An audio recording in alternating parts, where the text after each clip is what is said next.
Bazalwane ngithathe leli thuba nginibingelele nonke egameni likaJesu Kristu waseNazaretha. Bengingaphilile bazalwane enyameni. Ngiyayibonga kakhulu imikhuleko yenu. Ngiyabonga kakhulu bazalwane. Thank you so much for standing with me in prayer. Ngiyabonga kakhulu bazalwane. Yo. Indlela bengikula ngayo ngithe even ngibuya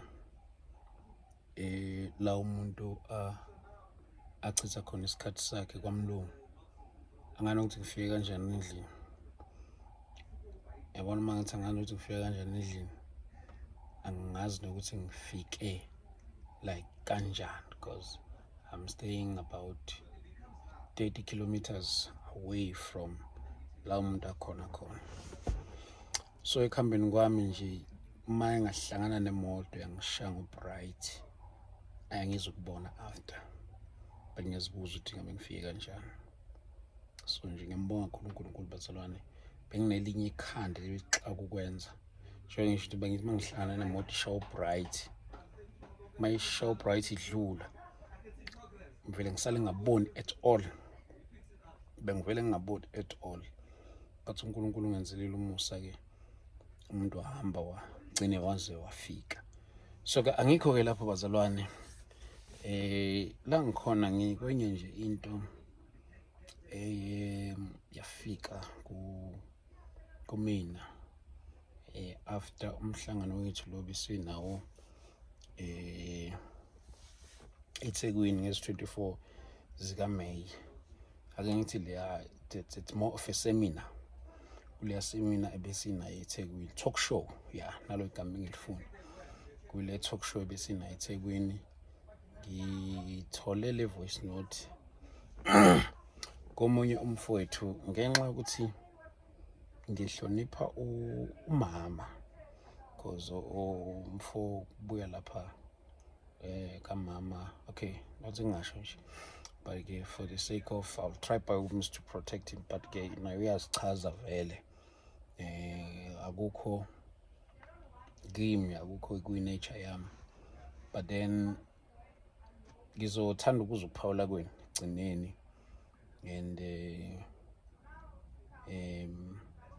nami ngizobe ngiphawula as isikhathi sobe siqhubeka.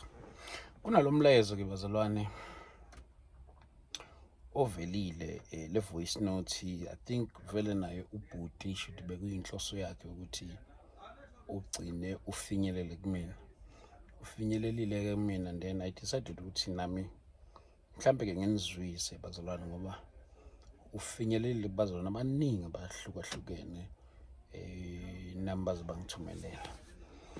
Ngithole ke okunye ukugxekwa malungana ne-talk show besinayo eThekwini. Okay, singagxekelwa nje isihloko, singagxekelwa ini umuntu egxekelwa indlela ebeyi-constructe ngayo, but ngicela ukunizwisa nansi voice note ezije nizwe lenina iyona engachaza kangcono. Yes, iyona nje engachaza kangcono le voice note. I mean abazalwane, angifile ukushawa ngabazalwane, angifile. Okay, nansi ngizoyidlala nje sukela la eqala khona iziyofika ngasekugcineni. Banzwama hamba ngiyiphoza ukuze nginikeze clarity.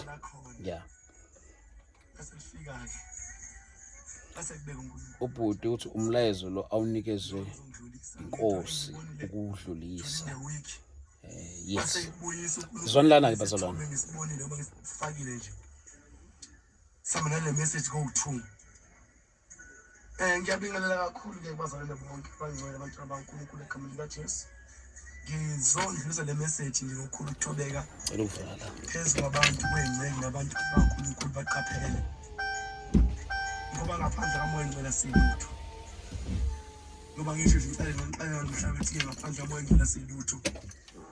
sizohamba shayeka nje siphukuzeka nje singena entweni ezingenankulunkulu abantu baxabane noNkulunkulu. So bazalwane nami khona official nje ufuna ukudlulisa ngoba nisibone isithombe lesi kusasa nje lo kusayo nge-24 May endaweni yaseDurban. Okay, njengoba esho ubhutla umlayezo lo ivoice note i-attachwe neposter le bekade siseThekwini. Yes, kuzobe kunenkonzo khona kuthiwa i-entrance fee 100 rand ukungena. okay, iphutha lokuqala la bengasiyinkonzo le bazalwane, bekuyi-talk show. Yes, uzoyichaza nale fee 100 nazi ingceki zaNkulunkulu sibekiwe lapha. So futhi nami ngave ngayibona nje lento ngayibuka ngibona nje u6 ngayibona nje emva kwaloko ngaba nendaba ngathi hawu ingceki zaNkulunkulu oh hey inkonzo oh ungena 100 rand wonke ya baze bafana Capitec ilokhu nje khona ile nkonzo 100 rand ungena ayifuna nganaka nami wakhohlela nje kodwa namhlanje kuseni ngiyageza ngingalungisa ngiyabuya geza emva kwaloko hayi ngithi ngeke ngikline la endlini ngikorobhe ke ngifrefe icwebezele nje phansi ngisenza lokho yafika kivusa uNkulunkulu hayi watshala uthola namavesi wabeka noma ngeke ngazi amanye uthi akuphi ngiye ku street kodwa lo ngibekiwe ngizokukhuluma ngidlulise hayi ngoba ngizoxwayisa nje kuphela abantwana baNkulunkulu ngizobaxwayisa ngoba bazalwane uNkulunkulu abafuna abantu abazomela iqiniso. Nathi sivusile kulezi ikhathi zokugcina wazivusela ukuthi silimele iqiniso noma seliphambuka abantu solimele iqiniso lethi lusumhlabeleli baningi abaqale kule ndlela bayifica umncingo abanye bahluleka abanye baqala ezabi indlela zenhliziyo zabo. So namanje baselengise la ngifuna ukudlulisa lokho mangidlala umhlabeleli ukuthi ngaphandle wakho moyo ingcwele ankilutho enasilutho bazalwane ngempela ngaphandle moyo ingcwele. So fana nabantu abayimpumputhe emanganamoyo ingcwele uzoba impumputhe uhamba ungena entweni ezingenaNkulunkulu uhamba ungena entweni ezokulimaza. So wasivusela thina uzomela iqiniso mina anginankinga bazalwane bathiwa ngifuna le message ihambe izofika kuba bonke nezincika kulezi efakwe la no hosting ifike kuye ukuzonda anginankinga mina ngiyazisho futhi negama lami ngusandile welcome Shabalala umuntu kaNkulunkulu wasindisa uJesu engashunyayezwanga wangibiza uJesu ngidakiwe ngibheke ethaveni lophuza utshwala wangilanda ngevoice yakhe uNkulunkulu wangilanda wangibiza wangiyekisa ama-drugs wangiyekisa utshwala wangifundisa ivangeli leqiniso ngalifakazela ibandla engaphenduka kulo bangixosha ngahlala ekhaya for 6 months ikhoza ngedwa kodwa uNkulunkulu enami engikhulisa uJesu wangifundisa ivangeli leqiniso namankunda amafedi inqosi skin training dancer impenzo yasezweni lena amagqomo wangiyekisa uJesu wangiyesa yonke lento engangiyenza wangifundisa iqiniso uJesu ngalisho bengaxoshwa ebandleni ngangikulo uJesu wangiyekisa nomsebenzi angisebenza wangiyekisa umsebenzi ngabuyela ngenkani wangishava wangivuka lithi idolo wathi sizonqunywa uma ngayishiyi mangawushiya umsebenzi wami yomsebenzela. So bazalwane uNkulunkulu wangikhulula namanje bazalwane ngikhuluma nje lento nje le anginankinga nokuzondwa anginankinga nokukhulunywa kabi noma anginankinga as long as ngidlulisile into uNkulunkulu ayibeka enhlizweni yami ngoba ungivusile ngisesemusha futhi ngisesemncane ngisesemusha impela ngisesemncane impela uNkulunkulu ungibize ngo-2018 kuyi-2 September wafika nge-1 ngo-8 ezongivimba ngasiqhube ngayithaveni nge-2 September ngihamba ngosindiso ngazi ukuthi washwela wathini kodwa nganale voice yangibiza yakhuluma nami ithi angihamba nenkonzo ngizosindiswa ngayilale lo voice aze ngasindiswa wangifundisa into eziningi uNkulunkulu. So namanje usivusile ukuthi somele ivangeli ukuthi masephambuka ingeke masephambuka endleleni kumele sibuyise ngoba uNkulunkulu uyamfuna umuntu ozobe esikhaleni amele iqiniso noma sibona izinto ziphambuka ivangeli kuseKristu kodwa manje kumele uNkulunkulu ufuna abantu abazomela.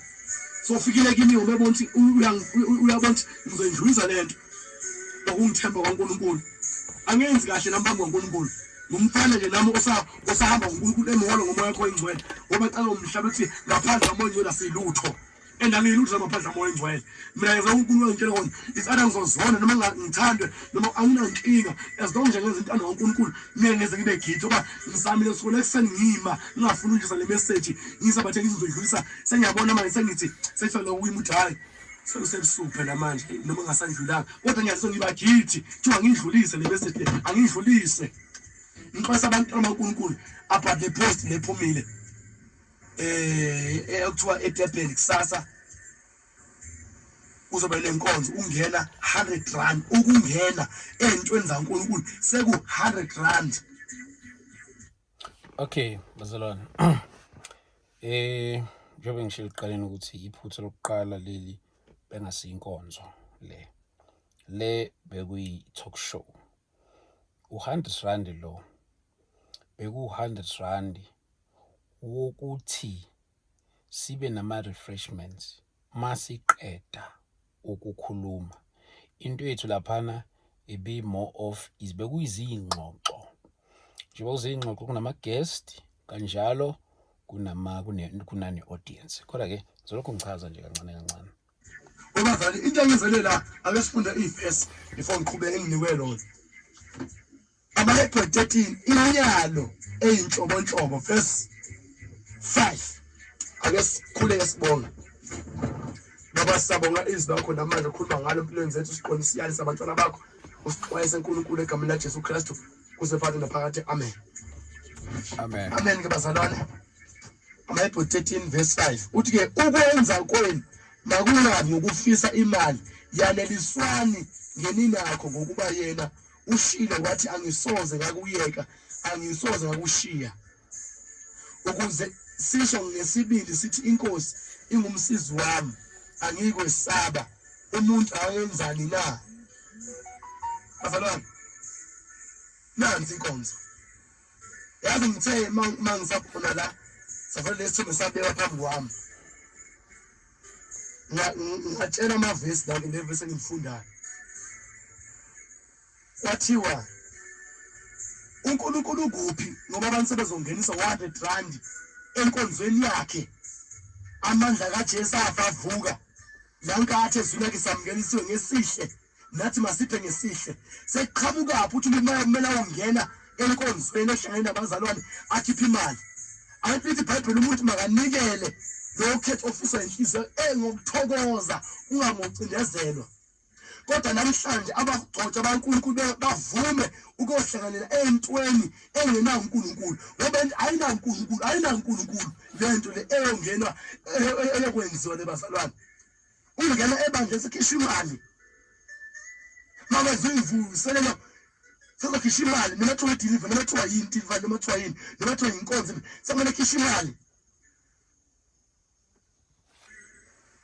Okay bazalwane in my legal experience ekuwenzeni imihlangano yabazalwane ekwenzeni izinkonzo since from year 2017 umuntu esehost inkonzo emacampusini uNkulunkulu usukela kudala nje bengigraceile kulento yokuhlanganisa abantu but angikaze ngafaka abantu enkonzweni ngemali njengoba ngilokhu ngichaza nje la bengasiyona inkonzo abantu enkonzweni angibafaki ngemali abantu enkonzweni bangena mahala ngeke ngikucele kusizo kulabo enhliziyo yabo esuke ivuma nalabo abanamandla ukuthi mhlambe bakwazi ukuthi bangilekelele to partner with us ekwenzeni umsebenzi kaNkulunkulu kodwa akekho umuntu eSICT ngoba wena hayi awupartnerishanga nathi angeke kube yi-part and parcel yalo mhlangano lo olandelayo so ke fana nayo ke nakule talk show this is my second talk show enye ngingayenza last year August nakhona ungena kwaku100 rand why because suke angasenzela khona ukuthi masiqeda ukukhuluma uma sisuke sisenkonzweni akufani nokuba suke sihleli sixoxa so sesibe nalo into ukuthi maybe while sihleli kube khona amaswidi, kube khona into zokuphuza njalo njalo. And futhi if I were to prize into yokungena engiphazamisa lo mfowethu Esibali yeah jacket yakho ngiyayithatha ngithi ngiyoyiwasha manje la ngaphandle qhathala ikhadi lasebhenki. Sibali yaza uma kancane Sibali mani ithi ngikufonele manje ngicela uliphathe kahle lo khadi lami le khadi lami lapho kuwe Sibali nali ngithi mina lethi iphini uyakhula Sibali ngizokufonela khona into engisazama ukuyikhuluma lapha ngisashutha nje umshutho omncane mangiqeda la ngizakufonela. Okay Sibali. Danke Sibali. Ngixolisa kakhulu bazalwane ngisazi ukuthi bengikuphi kodwa ke bengisasho ukuthi the moment isiqala sikhokhisa abantu ukuzolalela izwi likaNkuluNkulu hayi kuyobe impela sesiphumile emseni. Okay, it's fine. I believe bakhona abakwenzayo and they are not wrong ngokwabo. I don't think there is anything wrong with that. But for me ngokwami uma waqala nje usukhokhisa abantu ukuzozwa izwi likaNkuluNkulu, that's a big mistake. Bafowethu izinto ezifana noma entrance fee, okay, nansi into engifuna ukisho ukuthi if bekuthiwa ngiyacharge ukungenisa la benge ngiprice imali engaphansi kwa 200, I was going to price 250 or more ukungena because there is value entweni esukumuntu ayenza, there is value, but ngenxa yokuthi ngiphushwa ipassion nothando lalento umuntu esuka yenza. This was a talk show bazalwane, this was a talk show. Akukhulekelwa ngisho umuntu oyedwa kucula ngisho iculo elilodwa. It was a pure talk show. Njengoba ngisho ukuthi ukungena beku 100 rand, but nakhona ngangilokhu ngi-emphasizile kubazalwane nakuma episode ngimemezela ngawo lo mhlangano ngithi mina noma aba unayo imali wamukelekile. It's not like ukuthi egethini mhlawumbe okanye eminyango sizobe sine security ezobithi hayi wena ukwazi ukungena ngoba ukhukhanga, hayi wena ngeke ukwazi ukungena ngoba i-proof of payment ayikho njalo njalo. Ngachaza bazalwane ukuthi ayizukuba khona into ekanjalo, you see. So bekuza umuntu who was willing and kuza umuntu obengeze kuba nankinga base 100 rand yabo ukungena. Production bazalwane iyadura, okay, like zonke lezi zinto ngiyazenzela mina on my side, zonke lezi zinto bona sukela kwivenue le ndibise eThekwini. Ivenue ngicharge nakhona bangenzela i-discount ebengiqala nami bangicharge 2500. Okay, it's fine, I paid myself.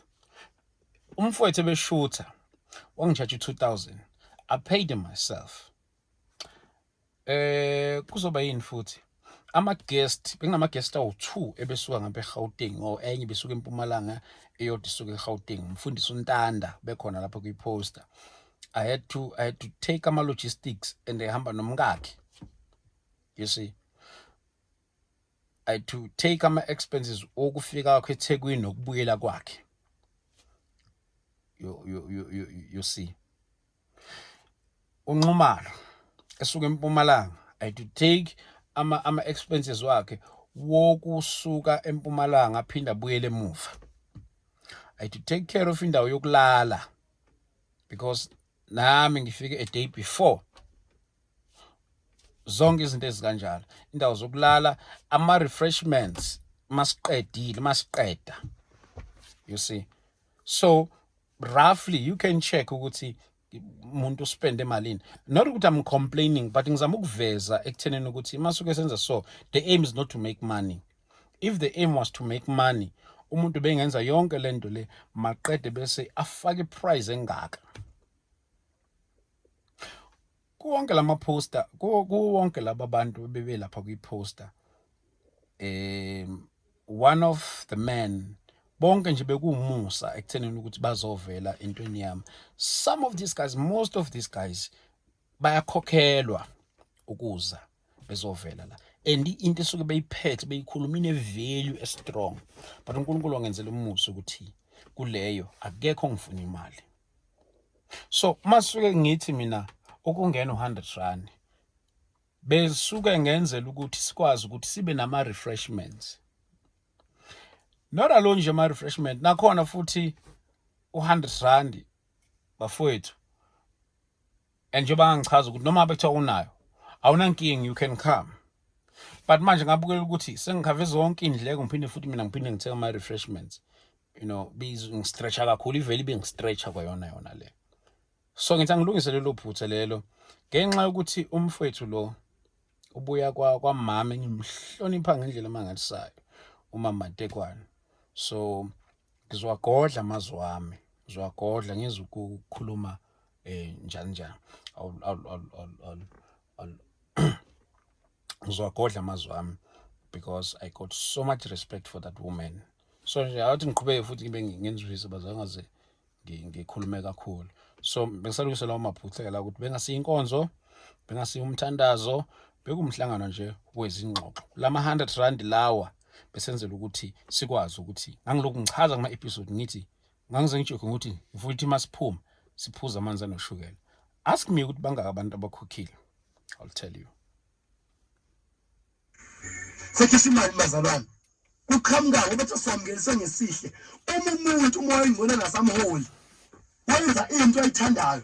Izakathatha 3 verse 5. Lithi iBhayibheli masinethemba uNkulunkulu enhliziyo ejoke singaniki owethu ukuhlakanipha. Ngoba masinceka ukuhlala kumoya oyingcona uzobe ngasekho kuwe.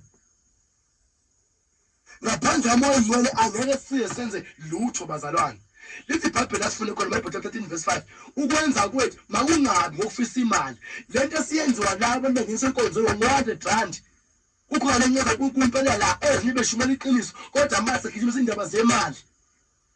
Abantu bengenisa inkonzo ni100 kubhalwe kuliphiswi ngoba ingceza kula zali ezinye ukuthi aziyenzi into engekho ezweni. Sebenza kanjani ke manje le yokuthi mina ngene umuntu eba enkonzweni ngo100 kubhalwe kuphi? Umuntu esehlala uNkulunkulu wenza noma kanjani, uvumela noma kanjani izinto ezenziwayo.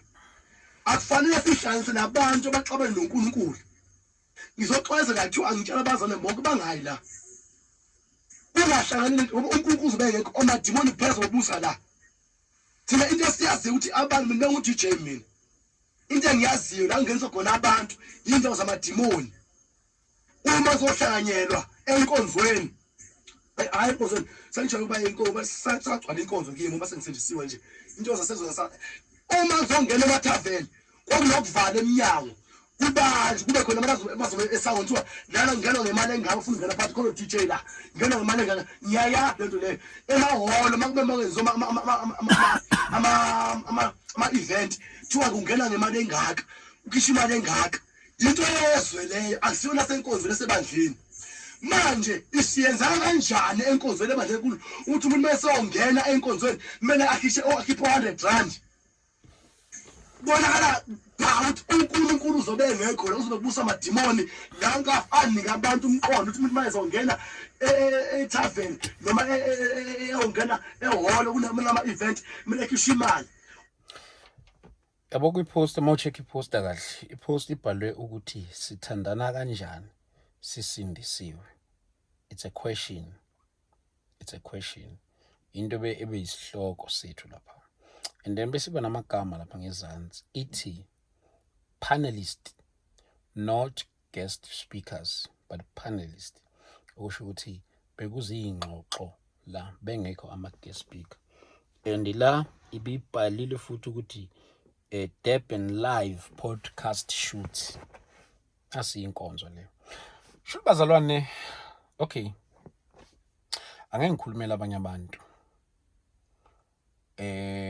Nazinto ezifana isuke ifana no joyous celebration, no spirit of praise, njalo njalo. Shulu uNkulunkulu akekho lapho ngoba phela kungenwa ngemali lapha and hayi imali encane.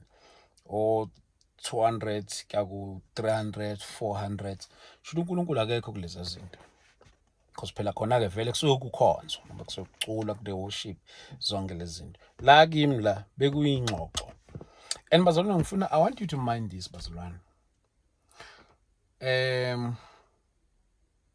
Uma ngisuke ngihost inkonzo iyona into esuke ihanjulwe ngabantu kakhulu, iyona into esuke ithandwa ngabantu, futhi abantu uma beze enkonzweni suke ake ngithi nje nama ngiyifaka suke sineyidingo ezihlukahlukene uma siza enkonzweni.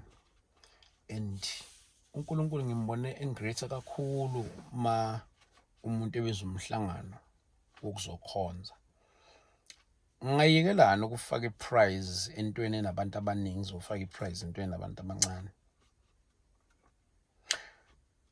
Uma ngikwazi ukubiza umhlangano wokukhonza kufika abantu aba+ 500 for example, why ngafaka iprize entweni enabantu abaningi ngizoyifaka entweni enabantu abancane? Bazalwane, ukunikela wakho ngalo mali unikele ujoyina umbuso omnyama. Ama-healing azobe khona lapho, ama-healing asathane wodwa. Bengekho healing, bekuyingxoxo nje njengoba bengishilo. Uzobeka uNkulunkulu ngoba lithi iBhayibheli ufisa kwethu manga ukwenza kwethu mangami ofisa imali. Ngoba khitho 100 bakhisholana. Umntwana ukukhumeza ufuna ukuza kumnenza kulo ebhathiswe imfihla zasekhaya ezulwini namandla enkosi uJesu. Kumele enze njani engenayo le mali efuna usizo la ezokhulekela? Mengenayo le mali efuna ukungena enkonzweni usizovishana ngene. Lento ayinankulunkulu into yasesogweni asishiyeni balekelani abafundisi bamanga nama-false prophet nabasebedukile. Ubhuti lo sokwafika naye lapha kwishow ngihamba nodadewethu, msho bazomkhumbula abanye. Kungiphathe kabuhlungu-ke nokho ukuthi uma umuntu enza into ephambene noNkulunkulu umlayezo ungezi kuyena directly ukuthi yeke lento yenzayo uNkulunkulu akayifuni, kodwa umlayezo uthola usuku uthola emaceleni. You see, so ngizama ukusiza nomunye umuntu nje la, not relating relate nami, but omunye umuntu even for someone else. Uma kwenzeka ukhona into oyitshela inkosi ngomuntu iyakuyena cause umlayezo utholile ngaye. Futhi uma uyokhuza yena, okay, let's say ngenza into enobusathane, why kungakhuzeki mina engenza into enobusathane then ukuthi uyotshela abantu? Ngoba phela kusiwonke umuntu okwazi ukuthola umlayezo wakho. Kungcono utshela umenzi waleyo nto leyo then ukuthi uyotshela abanye abantu, ngoba mhlawumbe uyohamba umlayezo wakho kodwa ungafinyeleli kubantu bonke. Kodwa uma ufuna ukubaphephisa abantu, tshela lowo owenza leyo nto leyo ukuthi makayiyeke.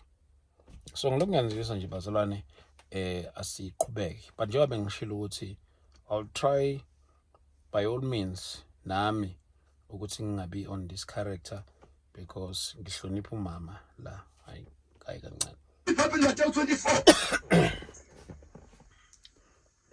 lithi iBhayibheli kofika ini aba-false prophet baningi bazodukisa nabakhethiweyo bazodukiswa.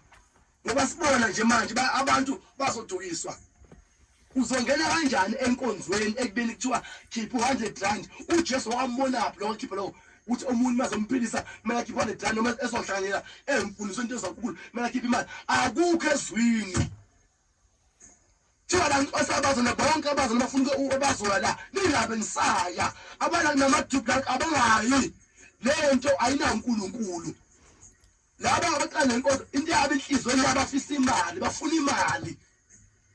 Wayibona apha inkonzo ngempela kuthiwa mali ungene kuyo uzobe khona uNkulunkulu kumele khishwe imali ubhale kuliphi ivesi abahosha ivesi elilodwa ebhale noma kuthi umprofeti noma kuthi umpostoli owake wakhipha owathi abantu bazongena enkonzweni abakhipha imali ayithi uNkulunkulu lelana ukwenza kwethu mangabe ukufisa imali masanelise lokwesinakho ukuba yena ushilo wathi angisoza ngakuyeka angisoza ngakushiya ingakho sibona befuna imali kangaka nje kuloko ukuthi abantu bangene bathi hayi phela mina sikhokhele indawo esikuyo uNkulunkulu ngabe uyamkhokhela noholo anikhokhela imali ukuthi abantu abasha ama-keyboard bazobukhokhela uNkulunkulu khombisa konke vele lento ayinaNkulunkulu akamprovide ngani uNkulunkulu ngoba uzoprovide ngendlela yakhe ngoba makufika abantu bezongena enkonzweni ubakhiphiselana imali ngoba bazonikela lo ofisa yibo enhlizweni hayi ubaphoqa abantu besathi isinqumo ukuthi akakhimane ngalo usufana ka-false prophet lento zinceza uNkulunkulu iyekeni lento bayengane kule nkonzo nayiphatha manibuye niphendule inkosi uNkulunkulu ngoba uNkulunkulu ushile lento engishoyo ukuthi umlayezo ubungaqondi ngani kuzo lezi ingceku lezi then ukuthi uye kubazalwane okay it's fine asiqhubekeni lento eniyenza neza uNkulunkulu mina nginankinga ukuthi uthi kuzoba linjalo uJesu uzivusele lokho nami umkhulu wami ulothi inkosi ngicela ungisize ngilibele ivangeli iqhizo makubi kunjani okanye ngisho ukuthi mhlambe ke angazi nizame nangama lyrics bazalwane ukuthandaza umthandazo wemali noma nizame nakulonga phela abonje basizoba nanenkonzo ngomhla ka-25 October. Some of these things we sponsor them from our own pockets, you see.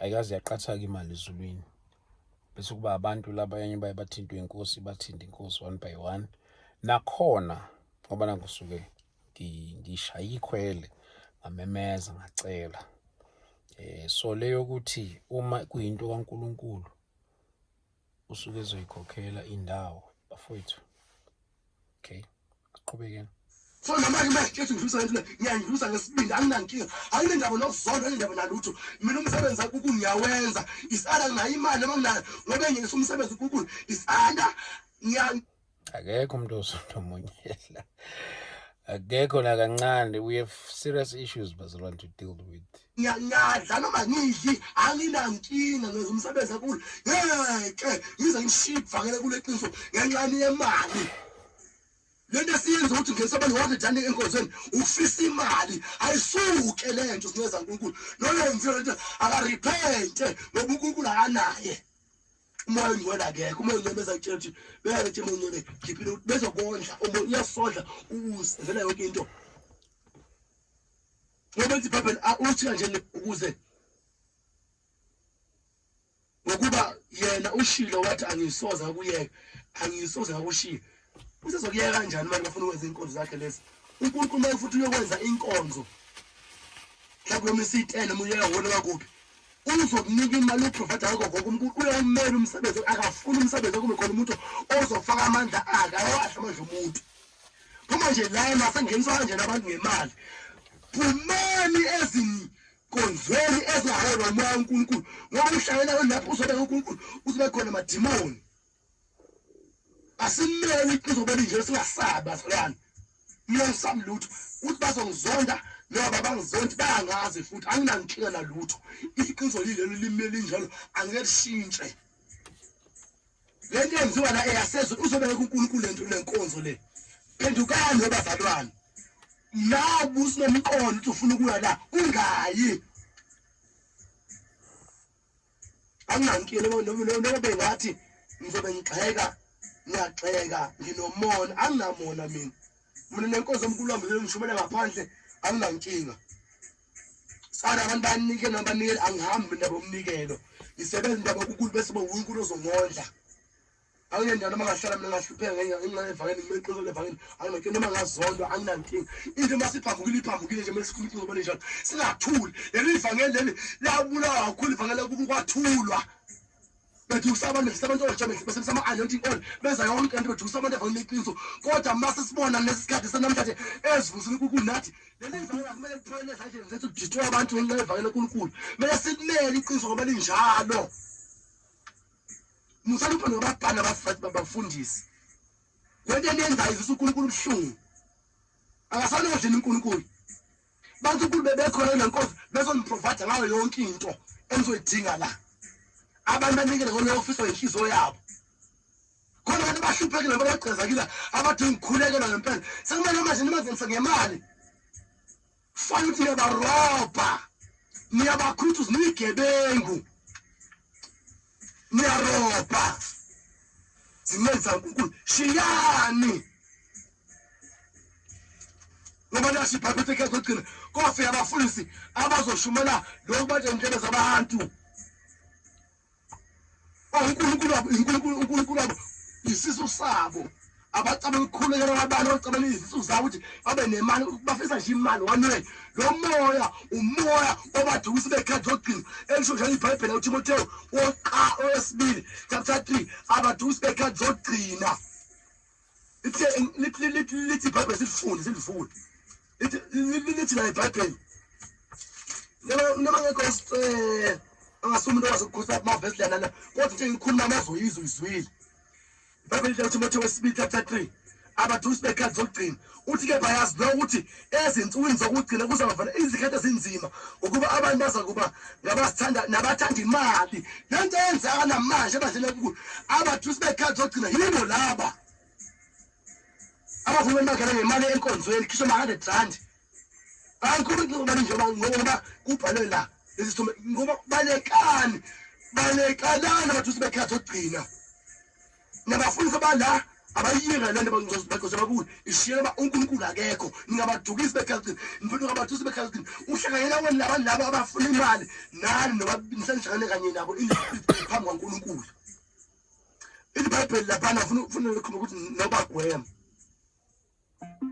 uverse 5 uthi nabanesimo sokumesaba uNkulunkulu kepha amandla akho bewaphika labo ke wobagwema vele abagcina bakunawo noNkosi inkonzo banesimo sokumesaba uNkulunkulu bathi uNkulunkulu lo benza inkonzo kaNkulunkulu kodwa amandla uzoba provide yonke into benzani amandla kaNkulunkulu baphika uNkulunkulu engabona sefuna ukukhuthuza abantu befuna imali ngentsumane nokukhulu okuyiyo ongamazi ahehayo bazonikhuthuza iBhayibheli labo ke obagwema uthi ngokuba kulabo kuvela abayonyobela ezindlini bethuma abesifazane abasinda yizono beqhutshwa izinkanuko ezizinhlobonhlobo nezwa abantu abahluphekile bazobakhuthuza imali basinda yizona abanye engabe babiza bazobahlambulukisa labantu abakhulekele babekiza bamukelisa uJesu kodwa bazobakhuthuza le mali benza nelize ebhalela kusenzeka izwi kakhulu lesikhathi sokucina bazalwane balekelani nabafundisi bamanga abanikhuthuzayo lento ayinako kulabo usucabanga ukuthi uyozoya lapha eDurban baliyeka hlala unkulunkulu ukudla ukhuleke bafuna umkhuleko nje sizomkhulekisa bazalwane amsisi uNkulunkulu aphela uNkulunkulu esimkhulekela thina uyaphela noma asigijimele imali asikhuthuza abantu bakona besifana abahluphekile abantu bahluphekile bazo nkosana nabengazi ukuthi befuna nabo uzokhulula nababona bofana amadimoni impilo bezovela ibe worse cha ngidlulisa leyo message uthi balekelani lento iyekeni ngempela bathi izinto zaNkulunkulu ayifuneki so please ngiyacela ningale inkonzo lemali ngifana amathubhoko bawa funa ukuthi abantu baxwaye angizonzi umuntu inceza kulo sila angizoni phela qaphelani lento eseniyenza ayinayo uNkulunkulu phakathi please bayifuna ukwenza inkonzo angamusa ufale imali uthi imali engaka please Manje khona ziphinga zankulu mathi sigcotshwa kanani kodwa musana ukuthuba abantu mivangeli mesimele balinjalo awukhiphi imali manje iqhumele simele manje abantu ababhekele abakhulume bamangifona bakhulume nampela ngasho ukuthi abathanda kuyisho uNkulunkulu azoyizwa futhi leyo nto abayisho kodwa iqiniso limile linjalo futhi alijiki yilo leli alijiki lento baza public yathi yenza public lento siyayambula imfihlakalo ukuthi umfundisi kukhona la ungixolele labo umtshela umqosi umele message le umnike uthi nawo uNkulunkulu yakho ngoba abasamuzi uNkulunkulu noma sebaxolisa nje ukuthi le nto ayifuni kodwa baqhubeka ngenkani abafundi bayafuna ukuyenza nami mfeje nami ngikorobhela ngifrefela nje la nje ukuthi akubone kube kuhle ngifile nje yasifika ukuthi angidlulise le message engiyazi ukuthi ngiguilty ngempela kwaze manje ubusuku ngidlulisile message ngiguilty sengidlulisile ngegameni likaJesu anginankinga noma ngakhulunywa kanjani uNkulunkulu ushila ummile ezwini lakhe angeke azahlupha umuntu eyazi uNkulunkulu uyaprovider lento siyenza kanje ayiphele nanesitime bonke abazana nokuthi inkonzo sethu zokwakini bathi kuzongena ngemali engayi ngoba uNkulunkulu uzobe ngekho lapho noma ngenza ama-miracles yonke ama-miracles awasiza ngoba uthi uJesu Matthew chapter 7 uJesu abaninkosi kimi inkosi asenzanga imilinga sivusa abafile enxa igama lasenza imisebenzi yamandla ngegama lakho athi kuzoba nje anginazi abenqhama khona sibani kimi lesikokubi ngoba kwezimo lemilingi akusho ukuthi khona namadimoni samuyakwenza lokho so angisho bagcina ukuthi banamadimoni abanawo phela ngiyaxwayisa kule ndlela sebehamba ngayo indlela abadukisi bekhathi zokugcina indlela aba-false prophet abayishiye ingaphindi yenze lento endlula uNkulunkulu la mzame usiqobo yakhona ungabusayi. Okay, bazalwane ngiyabonga kakhulu ukuthi nithathe ithuba lenu nilalele lapha. Yes, yeah, nansi ke into. Ngiyacela ngisize kuyona, but ngiyabona uNkulunkulu wenza iphutha shothi la. Ngimazi uNkulunkulu engenalo iphutha ke shothi ulenzile lapha kumfowethu. Wangamcacisela ukuthi la asikho enkonzweni. Ngiyavumelana impela naye. Awukwazi ukuya enkonzweni ungene ngemali enkonzweni. Awukwazi impela. Awukwazi ukungena ngemali enkonzweni. But lana njengoba ngilokhu ngisho bazalwane cha la bekumhlangano nje weyingxoxo ngicela ukufonela lensizwa le hey madoda akunzi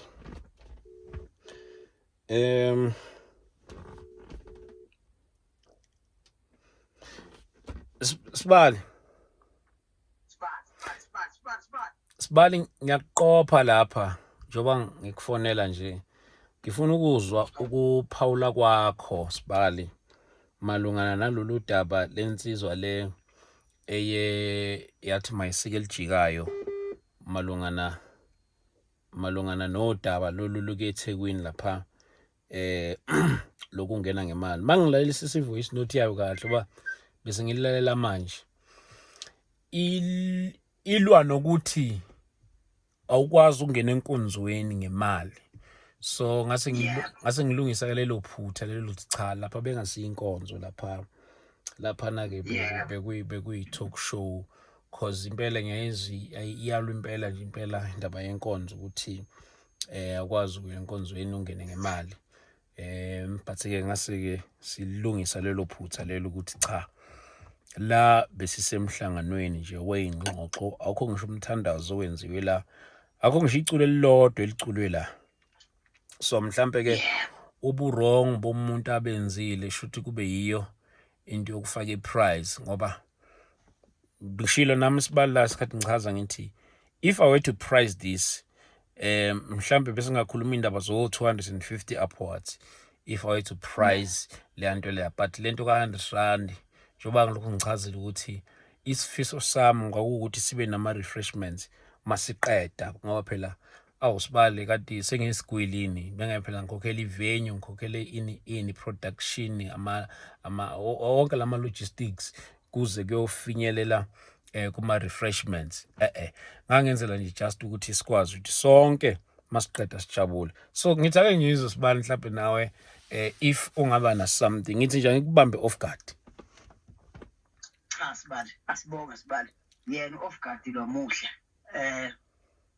siyafisa Sibala sazi mhlawumbe emzimbeni kaKristu kuyogcina kancane kuyogcina kuembulekile ukuthi ukukhonza enkonzweni into emahala intshumayelo into emahala kodwa kukhona ama programs esingawahlela singabantu abakholwayo kodwa uthola ukuthi abakhona ama-entrance fee lento ke yemali uthola mhlawumbe ake ngenza ama-examples alawo ma-programs we can have izinto ezifana no marriage seminar where abantu bazobhadala ngenxa yokuthi sisuke singasekho enkonzweni. It's a certain professional program but within the kingdom setup helping the people of the kingdom sisiza abantu bawumbuso ngakho ke ukona sisuke sizongena ngemali lapho ngenxa yokuthi simema certain professionals ukukhuluma kwabo bayazi abantu ukuthi ukukhuluma kuyimali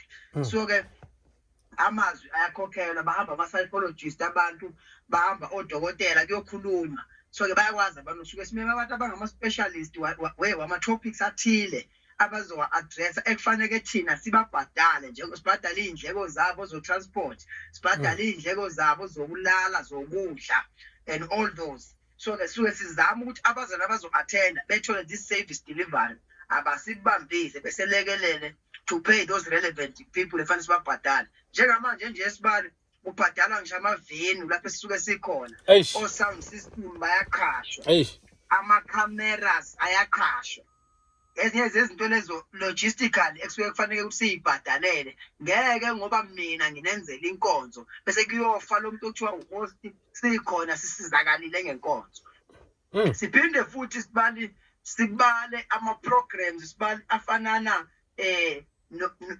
no tips based on employment skills and vocationals zonke lezo zinto azona izinto akusonto lapho kusuke we equip and empower.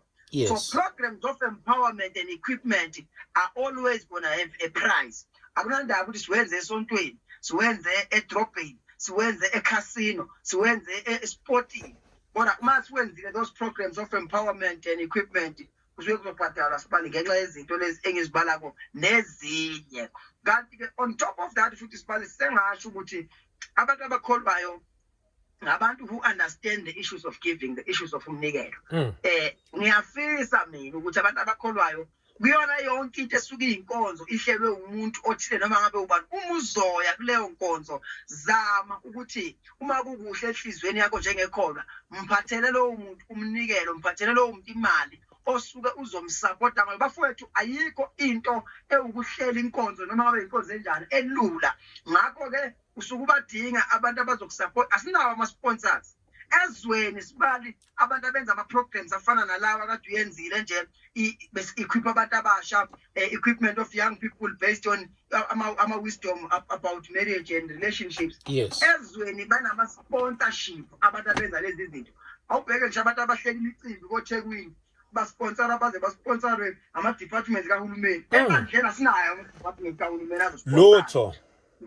We need to sponsor our own things. Sengivala ke sibali.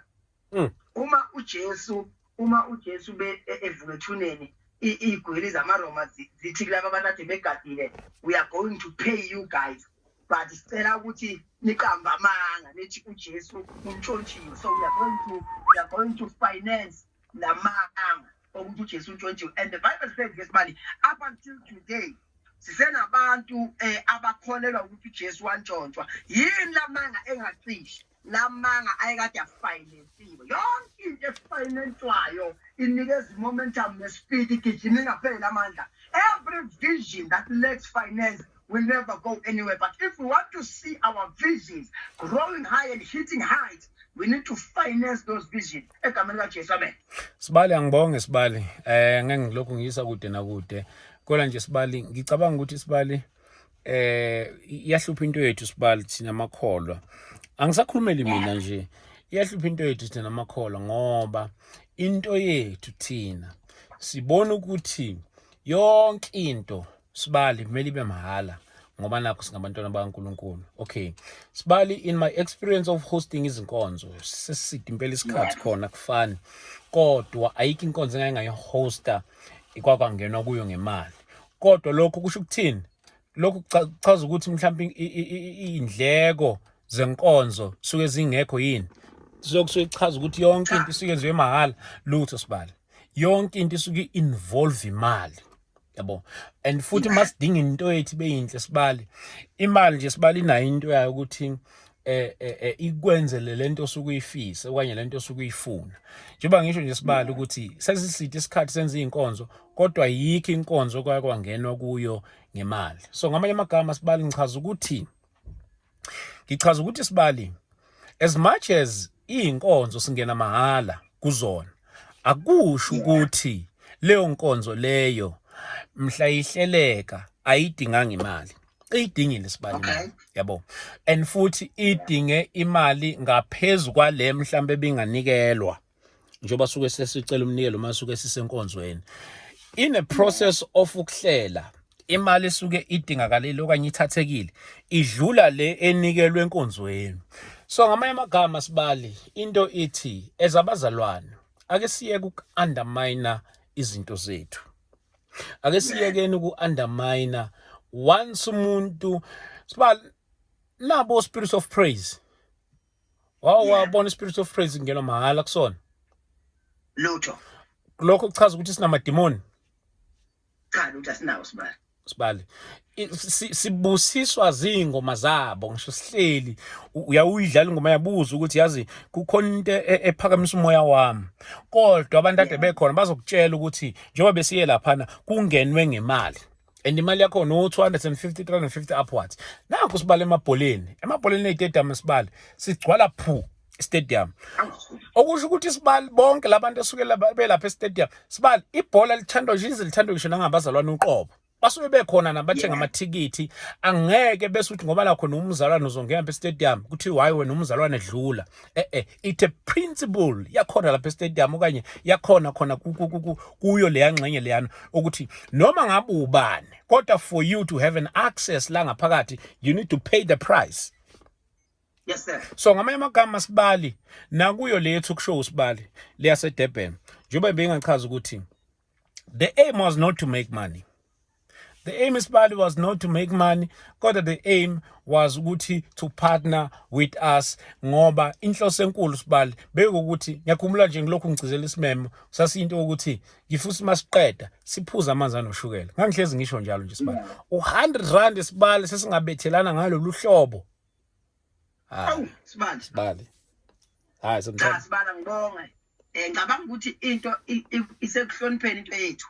Uma sike safunda ukuyihlonipha into yethu sizoyazi ukuthi ukuze ibe excellence ibe ne-beauty ibe ne-honor ifanele i-finance ngoba i-finance akwazi ukwenza i-excellence ne-beauty. Uma imali ingekho akho excellence akho beauty. Abantu mfowethu bona laba bagodwa ngo Chris Brown laba bathi ticket 1.5 abantu bayakhokha phela manje nje manje nalaba abasindiswe basibakhokhile umathikithi beyobuka nje into enwebeka ebhekane. But when it comes to what builds them up, what creates their muscles spiritually and mentally and emotionally, then they want to be given those things for free. And ngifuna ukuthi ke Sibali yonke into oyinikwa mahala uyithatha kancane. Yonke into emhlabeni oyinikwa ungayisebenzelanga uyithatha kancane. Kodwa zonke izinto eziza une contribution of your financial muscle kuzona usuke wazi ukuthi izinto eziyivelo kwawena uyithatha valuable uyihloniphe uhambe ngazo phela isikhathi eside. Abazalwane abakujwayela ukuhlukana nemali Sibali imali sazoyifuna Sibali man ziningi izinto esisaziphupha esinama purpose nama visions okuzenzela abantu abakholwayo abadala imali bangene kuzona kusetshenzwe. Sibali amazwi akho okugcina nje unga-encourage ukuthini kumuntu sengasilakhulumeli kule event bekade sisuke kuyona yaseDurban ngoba asekhona amanye ayeza for abanye abantu okuyobe kudingeka iprize ethile ukuthi ube ingxenye. Sibali iningi lezinto lezi under the covering of ikingdom kaNkulunkulu fana izinto ezifana noma marriage seminar sifana izinto efana nani amasemina ahlukene izinto o single mothers insizwa obaba zonke lezi zinto la khona usuma kuthiwa ngena kuthiwa u200 or 250 whatever amount. Sibali ungathini uku-encourage abantu okanye uku-encourage abazalwane ukuthi bangasithathi kancane lezi zinto bangabona bana kusengine price bese behlehla ngenxa ukuthi kune price. Sibali ngathi mina labi lokugcina lingathi kuzona zonke izinto Sibali umuntu banesamvulo esithila sembulelwayo uNkulunkulu wakhe abese kwazi ukuthi esondele ebona ukuthi lento ingayisiza impilo yami. On top of that ngaso sonke isikhathi makuvela ithuba lokwenza impilo yomunye umuntu ibe ngcono. Ake singabantu abamnyama sikufunde ukuthi sibe ingxenye yabantu abahlanganisa izandla benza impilo yomuntu ibe ngcono. Imali mawuyikhipha uyinikeza omunye umuntu kukhona lapho esuke izomsiza khona. Usho ukuthi umenzele umthwalo wabalula, umenzele impilo yakhe yaba ngcono. Yilokho iBhayibheli lik-encourageayo sibani ukuthi ngaso sonke isikhathi yiba ne-positive impact ongayifaka uyicontribute kwabanye abantu. Sengivala ke sibantu bese ngithi ake sibe ngabantu abahlale bezibuza ukuthi yini engizoyicontribute kuyona yonke into engisizayo empilweni. Musu ukuba umuntu ohlalela ukuthatha kuphela. Ngaso sonke isikhathi relationship uyathatha, esontweni uyathatha, emsebenzini uyathatha. When is the time where you look around yourself uthi yini engingayicontribute kulento ukuze ingafi ngoba iyinto engisizayo. Zonke izinto ezikusizayo try to contribute kuzona ukuze zingaphelele endleleni, zingafeli endleleni. Sibala ngisasithokoze Sibala. Athokoze Sibala. Bazalwane ngiyabonga kakhulu for your time. Yes, into enjalo ke. Yeah, yazi ukuthi out of abantu adebe lapha out of abantu adebe egcina befika lapha ku talk show. Mhlambe about 3 people who paid. 3 people. Njobe ngisho ukuthi besingeke bese sibavimba sithi hayi nina nikhokhanga ningangeni hayi nina ngazi nikhokhe ningangeni. No, bazalwane. No. Yonke lento le I sponsored that thing by myself. So bese kuqhamuka umuntu ke ezokhuluma kanje zonke lezi zinto lezo. Yabo. But ke njengoba ngishilo ukuthi iphutha elenziwe uNkulunkulu kaBhuti lapho ukuthi angamcaciseli ukuthi cha la bengasiya inkonzo. La lento ibifana nesemina bengasiya inkonzo. So yeah. Hey. Lungile bafethu. Angimela ngibuyele basengihlala isikhathi eside. Siyabonga kakhulu bezolwane. uNkulunkulu anibusise ke anigcine. Amen. But nami nje encourage le bazolwane makhona imihlangano it's edemasontweni kuphi bazolwane. There is nothing for mahala. Angikhulumeli mina. Kusasa kuyovela eminye imihlangano amanye amasemina kuku-invite abazalwane. Sithola ama-invitation kumenywe ukuthi asizeni sizoba ingxenye.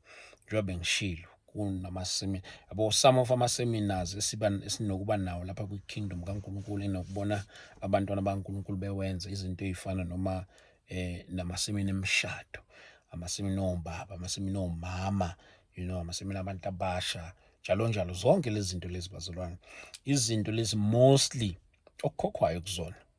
And one thing that you must know, uma uke wangena endaweni ethile la kukhokhwa khona, ubokwazi ukuthi akusikho ukuthi nje bekuyinto yamahala.